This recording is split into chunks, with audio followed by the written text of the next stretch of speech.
Declaration of Independence. We're going to tackle that question today in the public square. Glad to have you along. I'm Wayne Shepherd with Dave Zanotti, and the whole team is here. Well, not the whole team, but we've got a good number of men around the table. We got Jeff Sanders, and Alan C. Duncan, and Rob Walgate, and some guy named Jonah Jackson is here, Dave. Jonah Jackson, a guy with a name like Jackson would have to be from Tennessee. Yes, that's Jonah Jackson of Jonah and Sarah Jackson from Kids on the Square are joining us also today on the air. So we'll get to some Kids on the Square stuff in the process. But I guess I need to start with the show prop, which has already been violated by the gentleman he's got his from Tennessee. He's got yellow dust on his fingertips, doesn't he? We have a box of America's favorite cheese cracker, which will remain nameless for the question of copyright and trademark purposes for the air. Let's just say there's a Z in the name. Yeah, somewhere in there. All right, but I was attracted because we've been having this conversation of how does what's happening for Declaration 250 compared with where we were for the bicentennial, and we're having some reflections on that. And there have been people who've kind of came to the conclusion that this is quite a different set of circumstances, and even been discouraged, saying, "Man, I remember in 1976 how different things were from where we are right now in regards to the 200th versus the 250th." And my response has been, but wait, the America's Favorite Cheese Cracker has an edition that's out called Original Flags and Stars. And there it is. There's the flag and there's the stars. And I thought, so that's it. So people are getting it. That's like a bicentennial minute. Do you remember that in 76? How many things? Yeah. But then I was informed that, well, actually, then on the box it says official snack of U.S. soccer. And maybe this was just for the soccer thing. So again, for purposes of copyright and trademark, the big soccer tournament. But the big one, the big soccer tournament that's going on. Yeah, I think we can say the World Cup. Yes. I think so. Yeah, it's the big soccer where all the fans are raving about the United States of America. I bet they'll be raving about America's favorite snack cracker as well. Yes, they will. Yeah, I appreciate the American support even for our soccer team on a product box. I appreciate even that. Well, as someone who was born in 1977, I wasn't around in 1976 to remember. But what a kid! Honestly, these children here. But honestly, I remember. I'm not even sure Jonah's parents were born in 1976. I would abstain from this part of the conversation. Yeah, no one can mention the year they were born on this show without it erupting into some kind of. Nobody can ever say it. Those who were in footy pajamas, go ahead, or not here. Well. But I do remember when I was younger, still seeing things in the early 80s that reference back to 1976. It feels like there was more production items. Weren't the quarters. I remember as a kid seeing all the quarters from 1976. I just feel like things ramped up, and that's what I'm wondering. How much different is it now than it was 76? No internet, no cell phones, no personal computers. The highest technology we had was a wall phone with a 40-foot cord. Yeah. Right. And 3 news agencies. That's it. And no CNN. And all of the no networks Fox. went from morning until midnight on nothing but 100% bicentennial day coverage in 1976. That is correct. All day. And I'm still wearing my bicentennial socks. But have you washed them? They walk around on their own. Yes. So there we are. It is different, and I think that the difference is both notable and it's significant. I think it's significant. And so I was getting a little bit discouraged about it, but then I got bailed out by America's greatest cheese cracker. And so we have signs, in the neighborhood I live, when you pull in, there's a handful of families that have signs in their yards that talk about it. So I feel like, some folks are embracing it. The Sanders family has bought their 250th birthday T-shirts now that we will wear on July 4th. You have been warned. I have, okay. And I now have a number of America 250 hats, which are nicely styled and I like a lot. Okay, so the point is it is different. And I would say, first off, that culturally speaking, people would probably say, well, there's a difference between a 200th anniversary, a bicentennial, and this semi-quincentennial, the title of our next Kids on the Square episode. Yes. So it's like we're big on the hundreds. We're not that big on the 50s. That might be a big piece of the puzzle. But I also think there is a difference in that Americans do not feel as good about their country right now as they felt in 1976. Right, and I think if we take a look at the longitudinal polling across Gallup and others, I'm pretty sure that it would substantiate that to be true. We could get into a million discussions as to why, but I think there is a more restrained attitude and an angst. Go ahead, Wayne. I was just going to say patriotism is not as popular as it was then. Patriotism is actually a word that has fallen far out of favor, and it's been particularly fallen far out of favor among religious people. Patriotism, love of God, love of country, were thought to be virtuous. Now love of country is considered to be questionable in regards to many of the evangelical megachurch movements across the country. They either think that it's non-essential, waste of time, and some even theologically are frustrated, feel that it's unbiblical. It's almost as if people think they have to hate other countries to be able to love their own. Oh, good point. Mm-hmm. And I think the World Cup gives us an example of this. I have no problem with Ghana. I was rooting for Ghana. I was on a mission trip to Ghana. I was rooting for Ghana in their last game. I like seeing the fans of other countries be supportive of their country in a fun, competitive way. I think that's good. Well, and it's also been interesting to see when it comes to the World Cup, the American media has been the media that has torn down the United States more than any other when it comes to the country as a whole. I mean, when you look on the political spectrum, not to label folks, but American sports writers are some of the most far left individuals in this country. Yeah. And that stirs it up as well. That did not exist in 1976, I can guarantee you. A far left sports writer who was promoting his or her agenda did not exist 50 years ago. That does bring up another good subject that we can't get into, which is how athletics and professional sports and collegiate sports, but particularly professional sports, has been a vehicle for social messaging, even for social reform, going back to the 40s and forward. So that's a whole other conversation. But the subject of today is who wrote the Declaration. And as we get lined up toward, we're right here. And those of you that are listening back to this series years from now, I'll tell you where we are in time. We're coming up to the big event. Now, we started on this 18 months ago because we could see the window of opportunity, and we knew it was going to be a hard ramp up.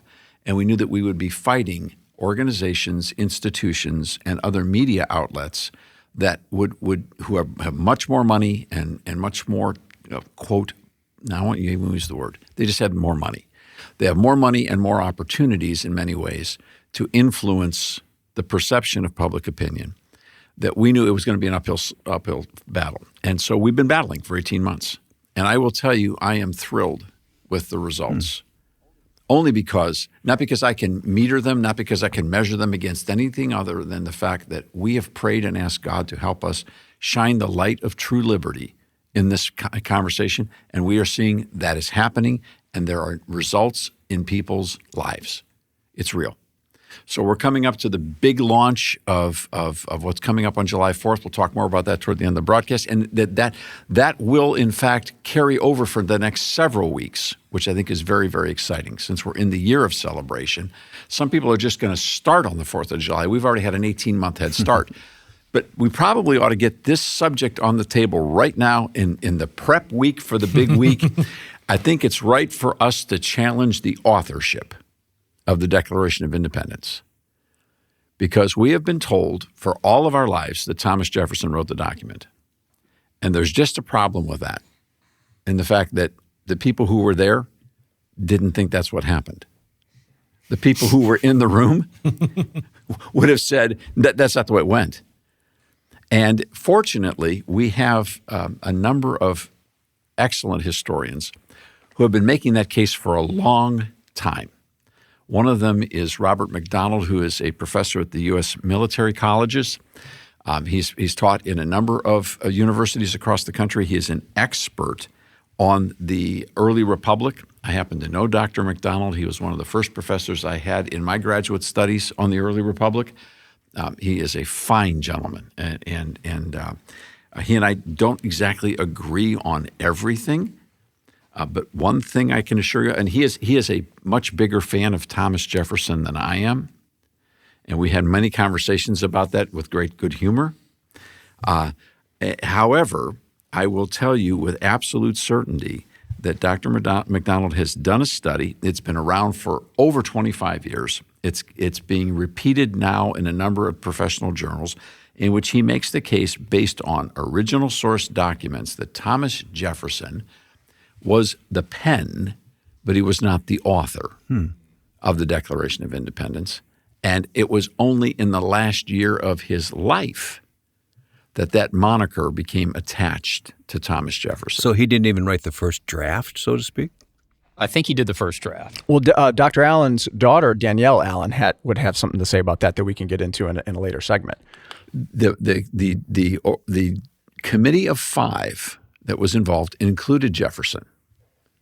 All right, it included Jefferson, but it included some other people who had some opinions about this as well. I know we're going to take a break, so we'll get to that when we come back. But let's just say the question of who wrote the Declaration of Independence, we were all taught in school, was Thomas Jefferson. Maybe not. Well, we're off to a great start here today on the Public Square, so you're going to want to stay tuned for the rest. It's coming up in just a moment, and online as well at thepublicsquare.com.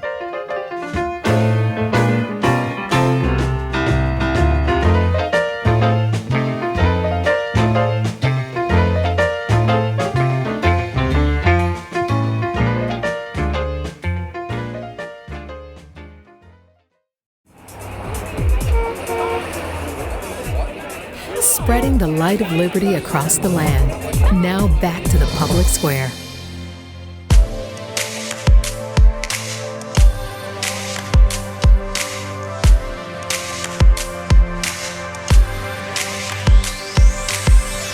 So, who wrote the Declaration of Independence? That's what we're talking about here today on the Public Square, and the answer is a committee of 5. Okay.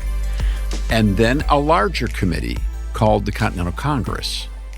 And the Committee of 5 was Jefferson was included. And yes, he had great penmanship. And yes, he was tall and redheaded. What are you looking at me for? Okay. And yes, he was from the South. You keep looking over here, Dave. And he was the one they wanted to front the Declaration because it was basically a Massachusetts list of grievances. Mm-hmm. Because the abuse that was happening the most was happening in Massachusetts, New York, up in Philadelphia. It was happening up on the East Coast colonies, and they needed to unite the colonies. And so it just made good sense to take the tallest Virginian with great penmanship. And great scholarship. Right. He was known as quite a mind. And he didn't speak a lot. Right. All right. So he didn't have a reputation of being way out there. He was not a loud mouth. It was a good suggestion. And behind him were 4 other members of the committee: John Adams, Roger Sherman, Robert Livingston, mm-hmm. and Benjamin Franklin. Was Jefferson one of the youngest in that group then? Yes, early 30s. Yes, he was. He was one of the youngest. And so here you've got a very good choice on the PR side.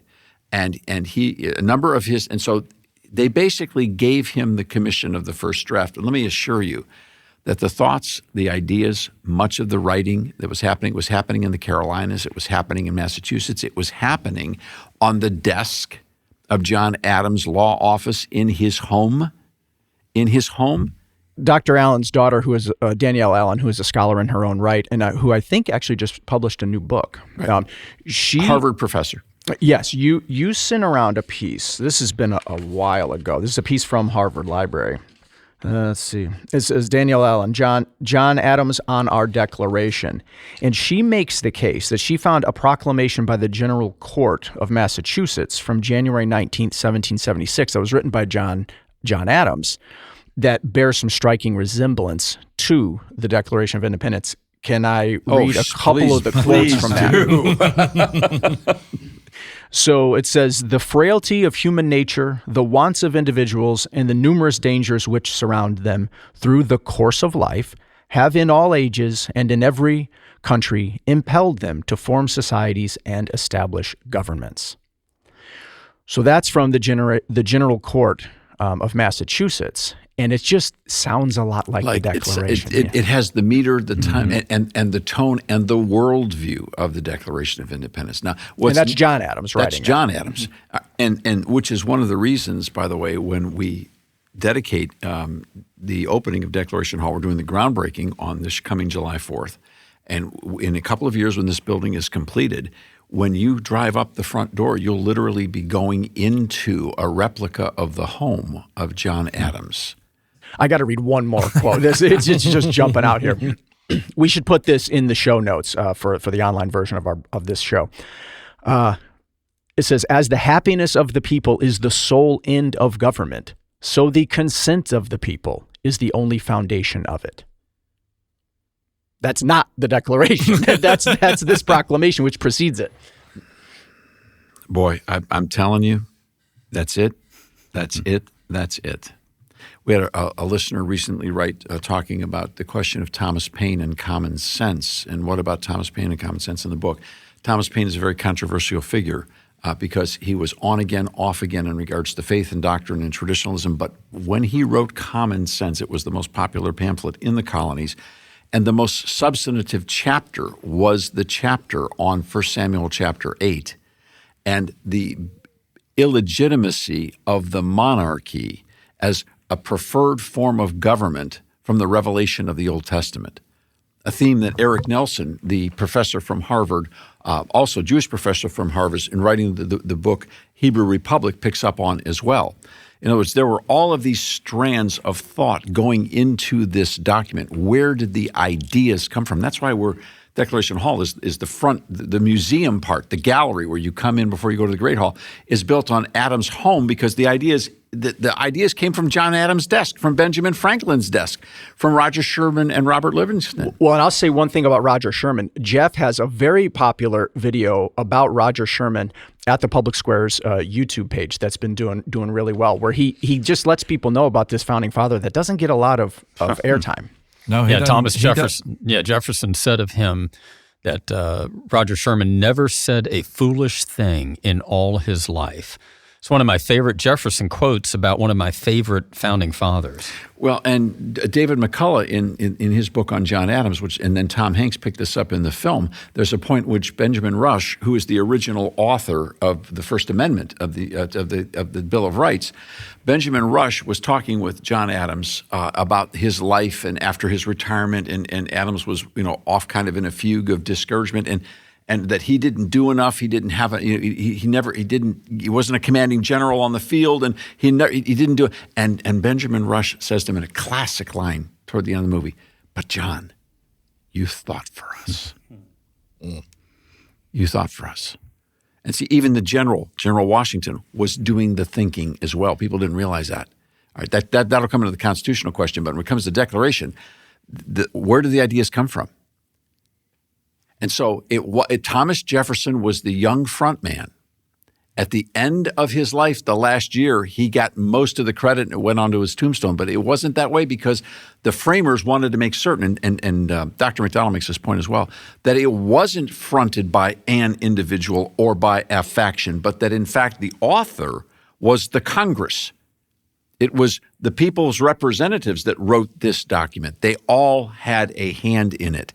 Jefferson would never have taken authorship at the get-go, at the moment. There was no announcement that said, and now the Declaration is written, and the author is going to read it for you today and have a book signing immediately following. No way. And there's no shame in that either. That's not like a mark against him. He was the guy that they thought had some great penmanship. He could write well. That's no shame that they gave that task to him. He was truly a contributor in the committee, without a doubt. And you could even say maybe a dominant contributor, but never would there be a concept of singular authorship. Now, well, there's even paintings of all of them working on it together that exist. Yeah. Oh, yeah, that too. Yeah. Okay.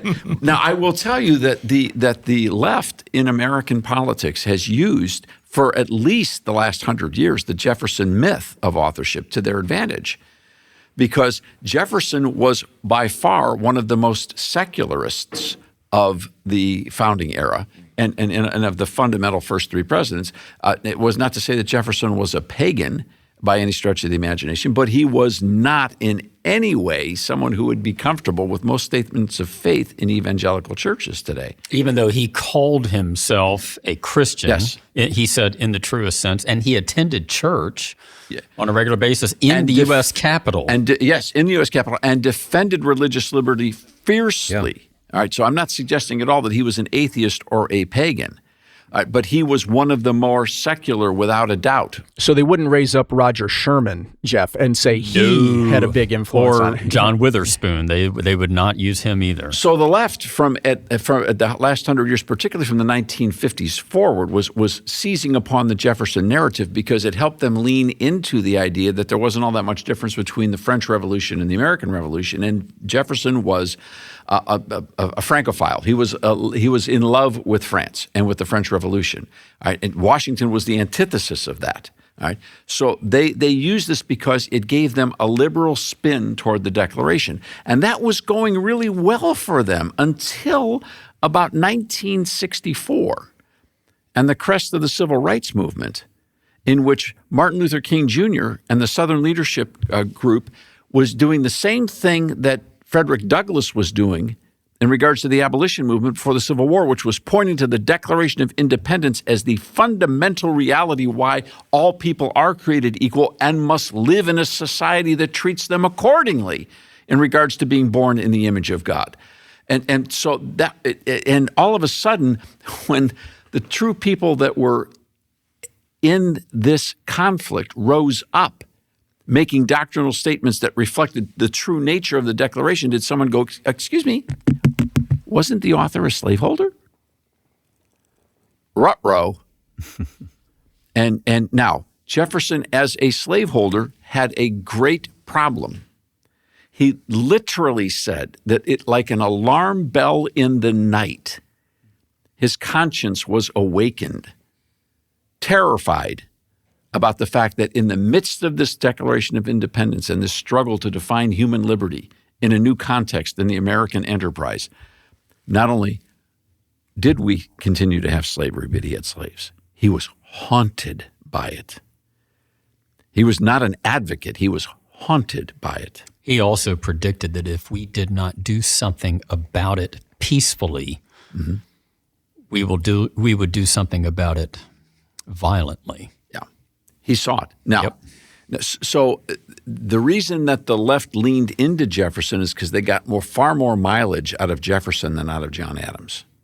The reason that they made George Washington disappear is because when you read George Washington's circular letter to the states as he outlines what the Constitution should actually look like, the four pillars, and then closes with a prayer that we would reflect the mind of Christ if we were ever going to be a happy people, that was not fitting into the narrative of the Hugh Hefner philosophy of 1954 going forward in American education. All right? That was not where we wanted America to feel and look and sound. But it doesn't change the reality of where this document came from. Okay. We've got to get some listener responses, Wayne. We've been getting some amazing responses coming in from the work that we've been doing regarding this. And I want to just take one, and we got a few more to come. And I want to, real quickly, we had a listener call in, write in actually, and tell us about the fact that they went to a PBS event hosted by their local stations up in the Midwest, and they went to an event where it was a Declaration, America 250 event put on by PBS. And of course, this was not the thought pattern that was coming from John Adams' pen. It was the PBS pen. And when we come back, I want to talk to you about what they experienced and how the public square and the book Oration managed to get into that room. Good. We'll get to that in just a moment coming up on the Public Square. Alan mentioned our YouTube release. That's a great way to share this program in addition to our website. And we got the program notes there as well. So look us up on YouTube, the Public Square. Coming up, there's more about who really wrote the Declaration of Independence.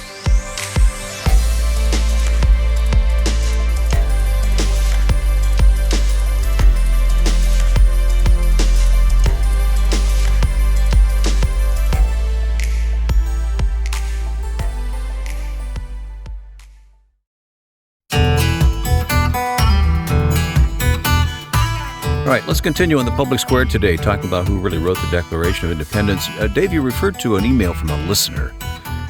One of many we get, of course, and people are always welcome to send us those emails. Fascinating letter. They wrote and said, we went to an event hosted by PBS in our local area, and they were doing their presentation on the 250th celebration.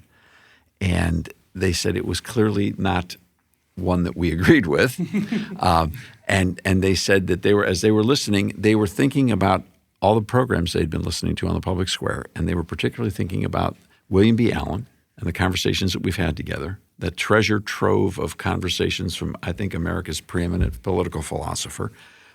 And they were thinking about the book Oration, which they had a copy of and had read thoroughly. And they said, as we sat through the conversation, we had quiet confidence. They were not disarmed. They were not dismayed.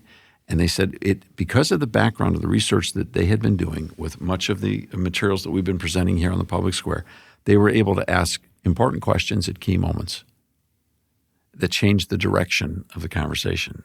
And they concluded by saying, we didn't make any converts there. But not only did we have confidence, they thought that they made an impact. They planted some seeds. And we were talking about this in staff today. Wayne, if I could think about where our vision started with this in 1989 and where you came along on this program in a long format version in 2007, we always said it would be great for somebody to tell the other side of the American story, the side that PBS doesn't tell. And this couple specifically said that the God equation, if you will, the element of the spiritual side of the Declaration was not refuted. It was simply weakened. It was presented like it's there, but it's not really that important.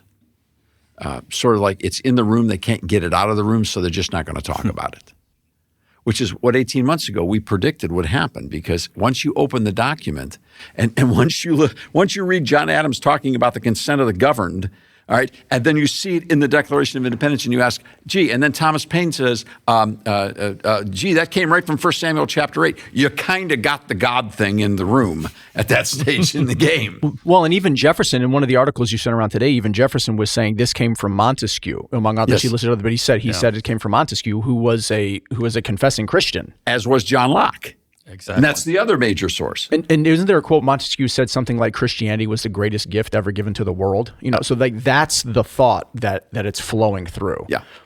And so Rob, we've got some other listeners that have written in. Yeah, we had an email come in and said, good morning. First, I want to say thank you so much for getting my order to me so quickly, as I was excited to get the book about Christmas and Independence Day. My husband is a history teacher for the 6th and 8th grade, and he loves history. He has inspired our 8-year-old son to also embrace it. So when I heard about this book, I had to grab it. They go on to talk about where they work in a state capital, what they do, and how this book has helped them embrace our great nation and the history behind everything. Thank you for everything y'all are doing. The letters that have come in based upon people's significant thinking, spiritual development, just flat out surprise when they hear John Quincy Adams' oration and his connection on where the founding actually came from, where the ideas came from, is extraordinary. And it's encouraging to people because for so many years through the educational process, I don't want to say we've surrendered it, but in ways we've surrendered that to a group of folks that are just going about it and cherry picking a lot of flaws. Was it perfect? No, it wasn't perfect. No one will try and justify it and say it was perfect. But the words they got right. A secular education has poked holes in it, and we come along and try to fill those holes, right? Well, and what's encouraging about this is that there's nowhere here where you see anyone making an ego move to say, look, let me give you an example. You can't have a better source than W.B. Allen. He is the dean of political philosophy in America today. And yet even Dr. Allen walks in such a spirit of humility, acknowledging the fact that it's not about what we say, it's about what they said in their own words in the same language we speak today. And there's no questioning about the sources. Just let the founders be the founders. Read what they said and be honest about it. And every time that happens, all the evidence prevails upon the fact that they knew who they were talking to when they called out to the Creator, to the Judge of the world, to divine providence. When they call out to the Supreme Judge of the world, I mean, the God of nature. All right? They knew who they were talking to. He wasn't a mystery. It wasn't a fantasy. I mean, the Declaration of Independence is a very small document. It's easily on one page of paper. And 4 times they speak specifically of God in terminology of the Old and New Testament. I mean, what were they bored? I mean, did somebody make a mistake? And that doesn't mean that every single one of the people in the room was a Trinitarian Orthodox Christian. They didn't check all the boxes. That's right. Right. But they all came from the same culture of almost 1,500 years of culture that came from the biblical revelation, the Jewish and Christian faiths. Then it was wedded at some point with a Greco-Roman culture, an appreciation of the good things from those cultures. This was not a multicultural endeavor of 20 different groups of people from 20 different philosophies and religions. People were coming from one biblical revelation, and that's how they put this together. There was a wellspring they were drawing from. Exactly. So how did we get into this mess? Where we are It's today. only taken 250 years. Yeah, it took 250 years to forget. 250 years. That's not a long time, by the way. Right. We're young country and I would still. say it only took 100 years before people start. Look at Woodrow Wilson. Yeah, it really does. The giant departure. We can go, but you got to listen to a lot of public square programs to get back to the departures, because there's a couple of key points on that train that we could get into. But the point is that we departed from that, and we left those documents by themselves, and we decided to do it our own way. Now, there's a key point in all of this. It's not just as the positive sense of them calling out to the Creator and their understanding of a biblical worldview, but there was another side to this, that in that understanding, they understood the nature of man. Yep. Okay, they understood the nature of man. That's why the beginning references, they speak about nature and nature's God. They're basically talking about the fact they understood human nature, and they understood that the Enlightenment was bringing forward an idea that human nature had a capacity for its own redemption based on reason. They rejected that perfectibility of man, out of hand, period, end of conversation. And one more thing. They were not an anti-scientific community. How dare anyone call a committee of 5 that Benjamin Franklin sat on anti-scientific? And Dr. Benjamin Rush, who was an actual physician who signed the Declaration. Franklin was Elon Musk to these people. I mean, he was the guy, okay? This guy's doing electricity with kites and keys and bottles. I mean, this all right. And inventing things, like the Franklin stove, and then example. starting organizations and institutions based on the scientific realities. So these were not, these people understood the fallen nature both of man and of nature. That's why they understood that humans left to their own devices would devolve from liberty to tyranny, because that was the model of all of history that preceded them. That's the point. They had a full understanding. Also fascinating. And there's more to come on the Public Square. We've got Jeff Sanders, Dave Zanotti, Jonah Jackson, and Rob Walgate. Alan C. Duncan, all here on the Public Square. We'll be back in a moment.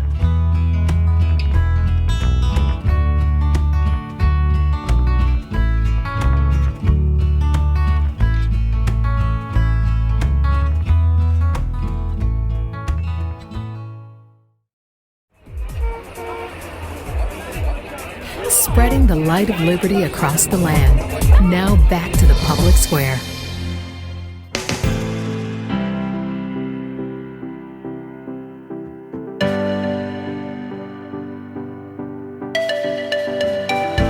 Great fun today on the public square to bring to light these matters of history that we've so misunderstood in American culture today. And who wrote the Declaration of Independence is the title, but we've got a lot to talk about here, Dave. We do. One of the things that this conversation is and this effort that we started 18 months ago has produced, without our even knowing this would be coming forward, has been the wonderful partnership with Think. And Think Media and Gabe and Rebecca Lyons, and the Think dinners that are now going on all over the country, which is really exciting. And we actually had a Think dinner hosted right here at the American Mission Center a couple weeks ago. Think with a Q, by the way. Yes, THINQ, and that's THINQ, thinkdinners.com. The idea is the folks at Think, who are a group of folks that are working to find new thought leaders in America. And they've been doing this for 25 years, and they're good friends, and they're on solid ground. You can check them out, and you'll be glad that you did. But we're in partnership doing Think dinners where people get together in their homes, whether it starts with their family or it starts with family and friends or it's all friends, but whatever. Bring some people together for dinner, get your computer onto your television screen or just use your screen and watch some videos about America 250 and then have some conversations. And it's been refreshing, it is exciting, and it's happening all over the country. It's something we didn't see that would happen. We prayed that God would bring resources and allies along, and Think was doing the same thing, so that's going well. Another thing that's going really well is Kids on the Square. And Kids on the Square has been featuring this subject in some way, shape, or form for the last 18 months. And that's where it starts, right? It starts at that level. So, Jonah, are kids getting this? Oh yeah, I mean we've had really fun responses. We actually are for anybody who you have kids, grandkids, kids in your life in general who are interested in this sort of content and these discussions. Our content has been focused around this America's 250th, and just right now we, as I mentioned earlier, have by the time this episode is out, we will have released a semi-quincentennial, which is part one of our 4th of July celebrations, and then our July episode as well is a continuation of that. And we've had great responses, and we've also been promoting our KOTS 250th challenge, which you can find at kidsonthesquare.com, encouraging kids to find ways with scholarship and activities to celebrate the 250th. And so if you check out the website, there's a pop-up that'll come up and directs you to that. I'm looking over your shoulder. It's a beautiful webpage, and it starts off with Welcome Scholar. Absolutely. Because we want to encourage them to have scholarships. So much of Sarah, who is our other head of Kids on the Square and writes these episodes, tries to imbue scholarship into everything that we do. All of these historical stories, we try to, as much as we possibly can, pull from original source documents to tell these stories. And so to do things to participate in this KOTS 250th challenge, you read the Declaration of Independence and the Constitution, which we will send them a free copy of if they need. Listen to some of our other episodes that we've put out in the past centered around this same content. Check out the front steps. All of these fun variety of activities. And then if they can complete that and they send back to us that they have, we actually just had a couple this morning send in that they had completed the challenge. So they'll get a shout out in our next episode.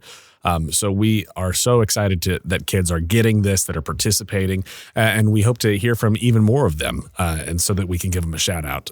I've got to tell you that there's been folks who've been supporting the work of the American Policy Roundtable in the public square for over 40 years.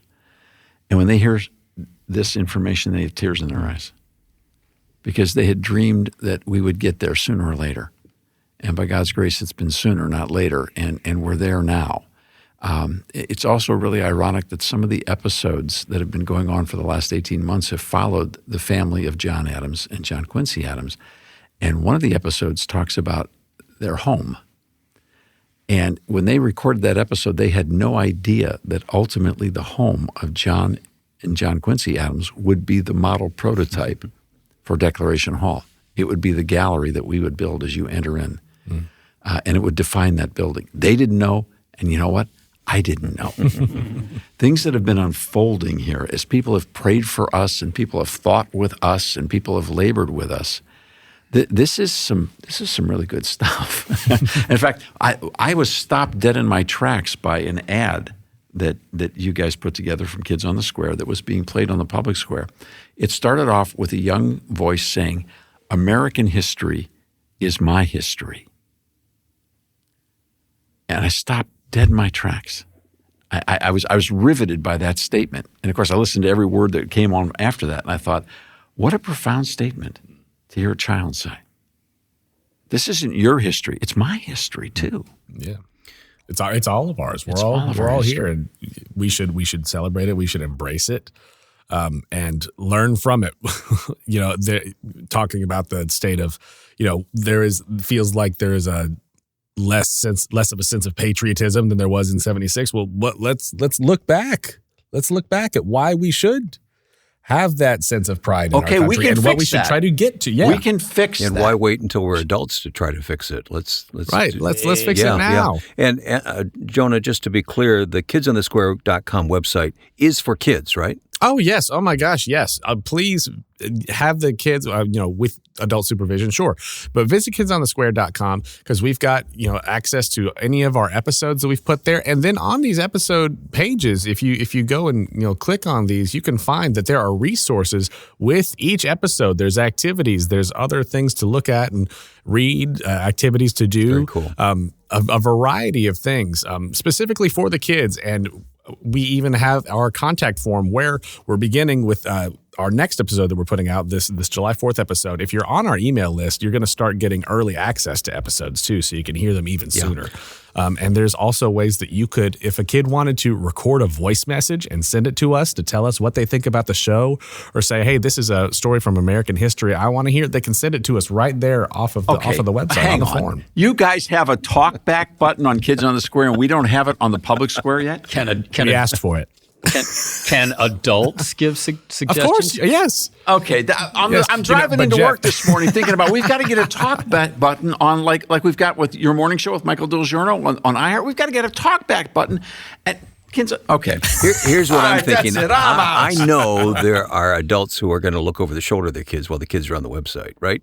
You don't have to be a kid to learn from this stuff. Yes, that's exactly right. A little child shall lead them. Well, yes. Well, and as a parent, and I'm sure this applies to grandparents as well. We're in summer, and your kids need stuff to do during the day. And if you're fighting the screen time battle, it's very easy I'll just have the TV on, or I'll have a tablet, or I'll grab a cell phone. This is something you can tell your kid, like, hey, hop off the screen and go listen to something.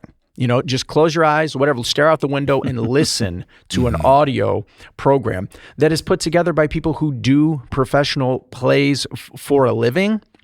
And so it's an alternative to screen time that is still, I think, going to be engaging for your kids. Oh, absolutely. It is crafted. I mean, everything that we try to do with these stories is how do we make it character driven, engaging for the kids, and relatable to today. Something that we really try to do with any of these stories in these episodes is frame them in such a way where there is a sort of modern day situation that then calls back to something from history, just to help connect it. Why does this relate? Why did these things matter today? A bunch of the kids from Kids on the Square were in studio yesterday, and yesterday afternoon they dominated the office. And it's amazing to me whether they're using bounce houses, bicycles, popsicles, scholarship, talkback buttons. I mean, it's riveting. It's exciting. They will be here with us celebrating on the 4th of July. And that's what we've got to get to, because that's what's next. What's going to happen on the 4th of July. Stay with us. You don't want to miss this part. All right. And just before we go to the break, I want to make the comment, Dave, when I hear you talk about Declaration Hall, which is the groundbreaking takes place, and we'll talk about that in a moment. But when you talk about it, it's almost as if it already exists in your mind, doesn't it? I mean, it's very moving to hear you talk about it. No comment? You're right. I think I got it. Let's take that break. We'll be back on the Public Square.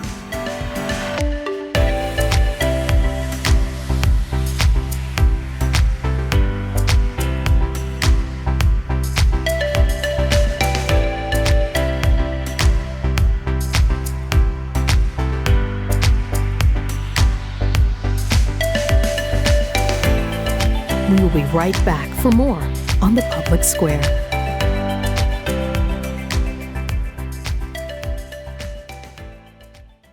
It's too long. They won't pay attention. No one talks like that anymore. They won't understand. Just read the summary online.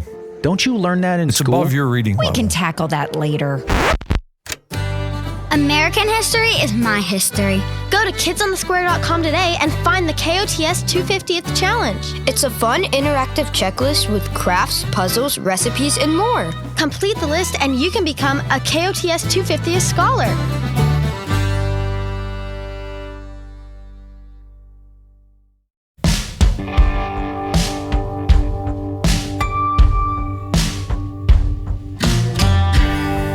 Great to have you listening to the Public Square today. We got to talk about the details coming up on 4th of July 2026. That's just ahead of us. But Jeff, you've got something. You've got your hand in the air. Yeah, the importance of teaching children American history and spiritual lessons all in one. So my little grandson is 6 years old, and he always says, "Granddaddy, tell me a story." And then he often says, "Tell me a Jesus story." So I said, well, this is kind of about Jesus. And I told him the story of Jacob DeShazer, who you interviewed. Yeah. He was one of Doolittle's raiders who bombed Tokyo, but he was captured by the Japanese and he was tortured.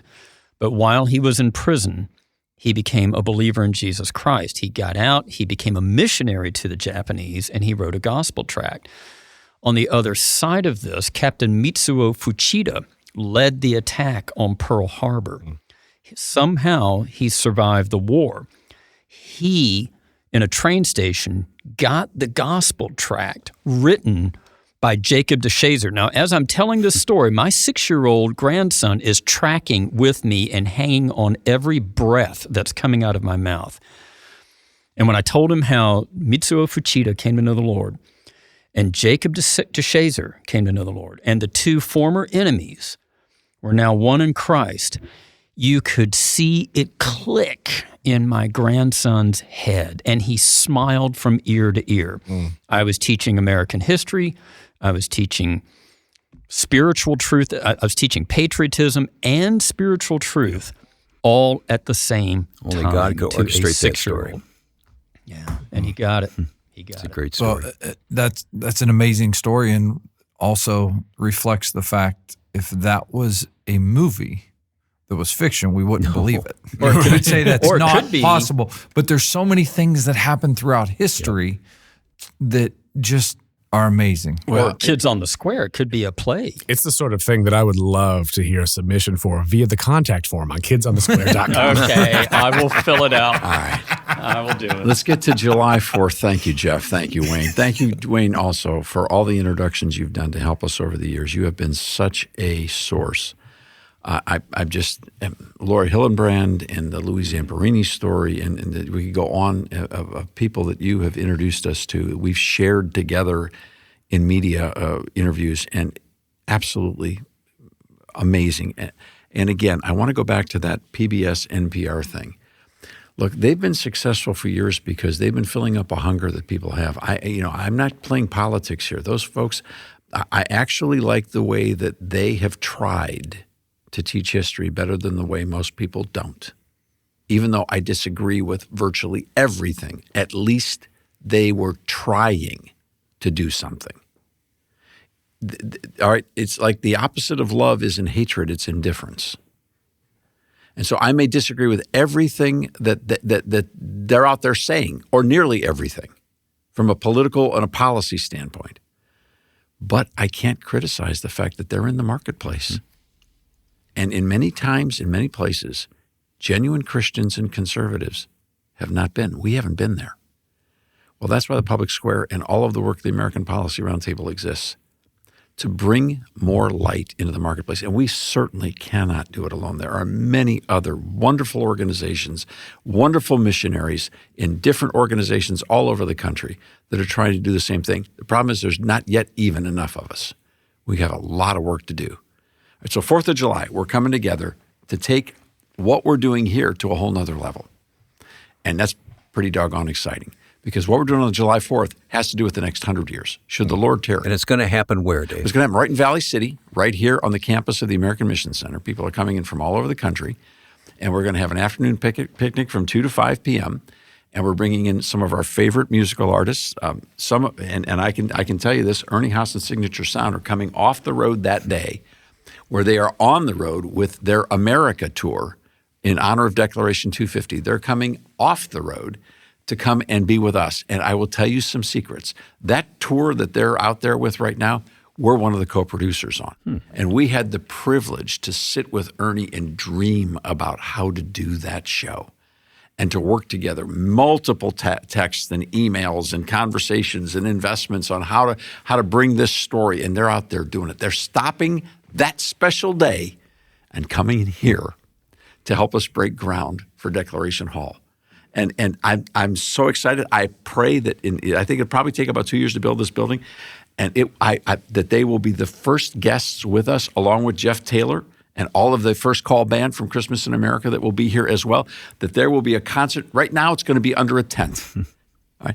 And proving once again why we have to have a building, because you can't believe what a pain in the neck it is and how expensive it is to put this kind of an event together under a tent. Right? So that's why we're building the building. Now, people all over the country are already contributing. I had a listener we've never heard from before, and their first entry to our database was, here's $50 for Declaration Hall. And they live 500 miles from here. And what kind of people? This is why I don't care what America's favorite cheese cracker is doing. I don't care what PBS and NPR are doing.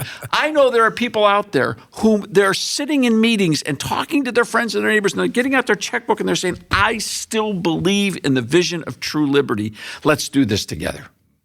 And that's why this is so exciting. I've got great news for you. This is not going to take $100 million to do either. This project is in the $8 million zone. And I'll tell you something. Right now, we're almost halfway there before we turn the first shovel. Almost halfway. We just crested over the $3 million mark. And we don't have a development company. It's all been word of mouth. It's all been based on the radio. If you want to do something other than talk about this and have a hot dog and a piece of apple pie on the 250th anniversary, write a check. Write a check. You will not be sorry. Right.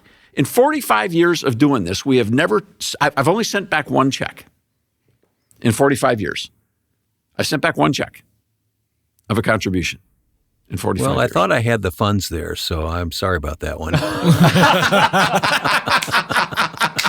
What, did you post-date it or something? Okay. All right. So this is going to be a great opportunity, a great event. And if you can't be there, of course, we know that there's not room for all the people that would like to come here. We will be doing this on the radio. And we'll have the video product as well, much like we've started to do with Christmas in America. We will be producing a full video product of this. Obviously, we want everyone there that can be there, and we will love to have you if you can come. But if you cannot, it will still be available for you to experience, and you can have that hot dog and apple pie at home while you watch it. And proving once again why we have to have the building, because it's a lot easier to produce a video and film a video in a building as opposed to a tent. Wayne, have you seen the pictures? Yes, I have. They are incredible. I had no idea what a big building this was. And when you stop and think about what you plan to do with the building, it has to be that big. Isn't it? It's exciting. Yeah. You guys have all seen the pictures, right? We just sent the pictures around this morning. Yeah, I was looking at the fresh round this morning. Well, they're geographically challenged, I'll say. Where is Valley City, Ohio, and how do I get there? Oh, Valley City, Ohio is simple. If you find Cleveland Hopkins Airport, and then you're basically about 25 minutes away south. Right. It's south. It's in Medina County, which is south of Cleveland. If you're coming from Tennessee, it's like Franklin to Nashville is the difference between Valley City to Cleveland. So if you get to Cleveland, you can find it easy enough. It's south of the town.